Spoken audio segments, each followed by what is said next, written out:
السلام علیکم دوستو، میں ہوں علی رضا اور آپ دیکھ رہے ہیں اے آر نالج۔ ناظرین گرامی، فرعون مصر کا بادشاہ کیسے بنا اور اس کے پہلے کے حالات کیا تھے؟ فرعون دراصل مصر کے بادشاہوں کا لقب ہوا کرتا تھا، یعنی پہلے مصر کا جو بھی بادشاہ بنتا اس کو فرعون کہا جاتا تھا۔ حضرت موسیٰ علیہ السلام کے دور میں جو بادشاہ یعنی جو فرعون تھا اس کا نام ولید بن مصعب بن ریان تھا۔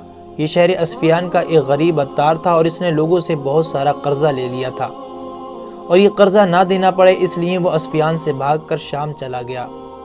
لیکن شام میں اس کو کرنے کے لیے کوئی روزگار نہ ملا تو وہ کچھ پیسے اور روزگار کمانے کی تلاش میں مصر آ گیا، جہاں اس نے ایک گاؤں میں دیکھا کہ یہاں تربوز بہت سستے ملتے ہیں اور شہر میں مہنگے۔ تو اس کے ذہن میں یہ خیال آیا کہ اگر میں ان تربوزوں کو شہر میں لے جا کر بیچوں تو مجھے ان سے کافی منافع ہوگا۔ چنانچہ اس نے وہاں سے بہت سارے تربوز خریدے اور شہر کی جانب چل دیا، مگر اس کو راستے میں کئی سارے جگہ جگہ سپاہی کھڑے ملے جنہیں اس کو ٹیکس دینا پڑا۔ اس طرح یہ شہر پہنچتے پہنچتے اس کے پاس سارے تربوز ختم ہو گئے۔ اب ناظرین، فرعون کے ذہن میں یہ بات آ چکی تھی کہ اس شہر میں کوئی شاہی قانون نہیں ہے، یعنی کوئی بھی چاہے تو شاہی افسر بن کر لوگوں سے مال وصول کر سکتا ہے اور کوئی انہیں پکڑنے والا بھی نہیں ہے، یعنی جس کے من میں جو آتا ہے وہ کرتا ہے۔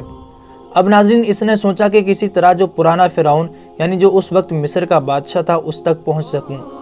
اب اس وقت کے فرعون تک پہنچنے کے لیے اسے کوئی ذریعہ اور راستہ چاہیے تھا۔ اس وقت ناظرین مصر میں ایک مہاماری یعنی بیماری پھیلی ہوئی تھی جس سے لوگ کثیر تعداد میں مر رہے تھے۔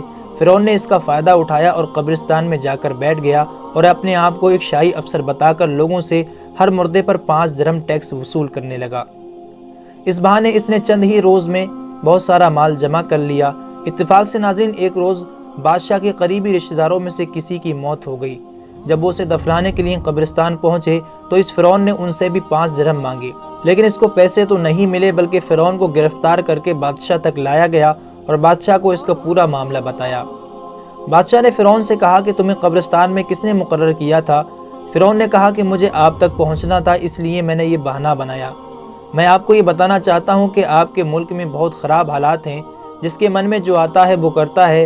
میں نے 3 مہینے کے عرصے میں ظلم زیادتی کے ساتھ اتنا سارا مال اکٹھا کیا ہے، آپ یہ خیال کر سکتے ہیں کہ دوسرے حکام کیا کچھ کرتے ہوں گے۔ اور یہ کہہ کر ناظرین فرعون نے اپنا سارا مال بادشاہ کے آگے ڈال دیا۔ بادشاہ کو فرعون کی یہ بات پسند آئی اور اس کو ایک چھوٹا سا عہدہ دے دیا۔ اب ناظرین فرعون نے بڑی چالاکی سے رفتہ رفتہ ایسے کام کیے جو بادشاہ اور لوگوں کو پسند آنے لگے۔ یہی سلسلہ دھیرے دھیرے آگے چلا اور ایک دن فرعون تمام لشکروں کا افسر بن گیا۔ جب ناظرین ملک مصر کا بادشاہ یعنی جو اس وقت کا فرعون تھا جب وہ مرا تو رعایا نے فرعون کو تخت پر بٹھا دیا اور اس طرح سے فرعون مصر کا بادشاہ بن گیا۔ کچھ ہی دنوں میں ناظرین فرعون نے لوگوں پر سخت قانون لاگو کر دیے اور جو اس کا حکم نہ مانتا اس کو کڑی سزا دیتا۔ دھیرے دھیرے ناظرین فرعون اپنی حکومت کے نشے میں اس قدر مغرور ہو گیا کہ خدائی کا دعویٰ کر بیٹھا اور لوگوں سے زبردستی اپنے آگے سجدہ کرواتا۔ فرعون بنی اسرائیل پر بہت مظالم ڈھاتا اور ان سے محنت اور مشقت کے کام لیتا۔ ایک روز ناظرین فرعون نے خواب میں دیکھا کہ بیت المقدس کی طرف سے ایک آگ آئی اور اس نے پورے مصر کو گھیر لیا اور تمام فرعونیوں کو جلا ڈالا اور بنی اسرائیل کو کوئی ضرر نہ پہنچایا۔ یہ عجیب و غریب خواب دیکھ کر ناظرین فرعون پریشان ہونے لگا اور اس نے نجومیوں سے اس کی تعبیر پوچھی۔ نجومیوں نے بتایا کہ بنی اسرائیل میں ایک ایسا لڑکا پیدا ہوگا جو تیری بادشاہت کو ختم کر دے گا۔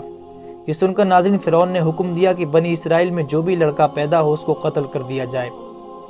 اس طرح سے بنی اسرائیل کے لاکھوں بچوں کے قتل کیے گئے، مگر ناظرین جو اللہ کرنا چاہتا ہے اسے کون روک سکتا ہے؟ آخرکار حضرت موسیٰ علیہ السلام کی اسی سال میں پیدائش ہوئی جب بچوں کا قتل عام ہو رہا تھا۔ آپ کی والدہ کے ذہن میں اللہ نے یہ خیال ڈالا کہ وہ حضرت موسیٰ علیہ السلام کو ایک صندوق میں رکھ کر دریائے نیل میں چھوڑ دیں، اور یہ صندوق دریائے نیل میں بہتا ہوا فرعون کی محل کی دیوار سے جا لگا۔ فرعون کے گھر والوں نے اس صندوق کو نکال کر فرعون کے سامنے لے گئے۔ جب اس صندوق کو کھولا گیا تو اس کے اندر ایک نہایت ہی خوبصورت بچہ نکلا جس کے چہرے پر نبوت کی تجلی چمک رہی تھی اور جو اپنے انگوٹھوں سے دودھ پی رہا تھا۔ حضرت آسیہ نے جب اس بچے کو دیکھا تو دیکھ کر کیا بولی اسے قرآن بیان کرتا ہے۔ اور فرعون کی بیوی نے کہا یہ بچہ میری اور تیری آنکھوں کی ٹھنڈک ہے، اسے قتل نہ کرو، شاید یہ ہمیں نفع دے یا ہم اسے اپنا بیٹا بنا لیں، اور وہ بے خبر تھے۔ سورہ القصص آیت نمبر 9۔ ناظرین فرعون کی بیوی حضرت آسیہ ایک نیک خاتون تھیں جو غریبوں اور مسکینوں پر رحم کرتیں، اور حضرت آسیہ نے فرعون سے یہ بھی کہا کہ یہ بچہ سال بھر کا معلوم ہوتا ہے اور یہ بچہ دریا میں کس سرزمین سے یہاں آیا ہے، اور تجھے جس بچے سے اندیشہ ہے وہ اسی ملک کے بنی اسرائیل سے بتایا گیا ہے، لہٰذا تم اسے قتل نہ کرو۔ آسیہ کی یہ بات لوگوں نے مان لی، حالانکہ وہ اس انجام سے بے خبر تھے جو ان کا ہونے والا تھا۔ اس طرح سے ناظرین حضرت موسیٰ علیہ السلام کی پرورش فرعون کے محل میں ہوتی رہی۔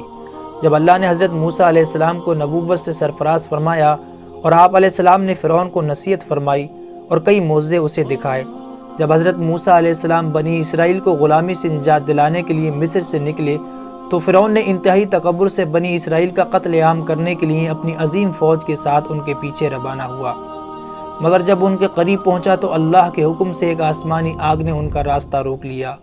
اس وقت حضرت موسیٰ علیہ السلام نے اللہ کے حکم سے اپنا عصا پانی پر مارا تو بحر قلزم دو حصوں میں تقسیم ہو گیا، اور لاکھوں کی تعداد میں بنی اسرائیل سمندر میں بننے والے اس عظیم راستے سے پار ہو گئے۔ اور جب فرعون کی فوج نے ان کا پیچھا کرتے ہوئے اس راستے سے گزرنا چاہا تو اللہ نے سمندر کے پانی کو آپس میں ملا دیا اور فرعون کو اس کے لشکروں سمیت ڈبو کر ہلاک کر دیا۔ اس سارے واقعے کو ناظرین قرآن پاک میں کچھ یوں بیان ہوتا ہے، اور ہم نے جب بنی اسرائیل کو دریا پار کرا دیا تو فرعون اور اس کے لشکروں نے شرکسی ظلم زیادتی کے ساتھ ان کا پیچھا کیا، حتیٰ کہ جب فرعون ڈوبنے لگا تو بول اٹھا کہ میں اس بات پر ایمان لایا کہ اس کے سوا کوئی معبود نہیں جس پر بنی اسرائیل ایمان لائے ہیں، اور میں بھی سر اطاعت جھکا دینے والوں میں سے ہوں۔ اس سے کہا گیا اب ایمان لاتا ہے، حالانکہ تو اس سے پہلے نافرمان رہا اور تو فسادی تھا، اور آج ہم تیری لاش کو بچا لیں گے تاکہ تو اپنے بعد والوں کے لیے عبرت کی نشانی بنے، اور بے شک اکثر لوگ ہماری نشانیوں کو سمجھنے سے ضرور غافل ہیں۔ اور آج ناظرین فرعون کی لاش پوری دنیا کے لیے عبرت بنی ہوئی ہے، جو کبھی اپنے زمانے میں خدائی کا دعویٰ کیا کرتا تھا اور آج بے بس اور لاچار پڑا ہے۔ اگر ناظرین تاریخ اٹھا کے دیکھی جائے، جن بادشاہوں نے اور جن لوگوں نے اپنی طاقت اور دولت کے غرور میں اللہ تعالیٰ کی ذات کو للکارا، اور جب اس خالق کائنات کی پکڑ آئی تو ان کا انجام شداد، نمرود اور فرعون جیسا ہوا۔ بے شک ناظرین اس خالق کائنات کی لاٹھی بڑی بے آواز ہے۔ اسی کے ساتھ دوستو آج کی ہماری ویڈیو کا اختتام ہوتا ہے۔ ویڈیو پسند آنے کی صورت میں اسے لائک اور زیادہ سے زیادہ اپنے تمام دوستوں کو شیئر ضرور کیجیے گا، اور ابھی تک آپ نے چینل کو سبسکرائب نہیں کیا ہے تو چینل کو ضرور سبسکرائب کیجیے گا تاکہ آنے والی تمام ویڈیو کی نوٹیفیکیشن آپ کو ملتی رہے۔ میں ملتا ہوں آپ سے نیکسٹ ویڈیو میں۔ اپنا رشتہ داروں اور گرد و نواح کے تمام لوگوں کا بہت خیال رکھیے گا۔ جب تک کے لیے اللہ حافظ۔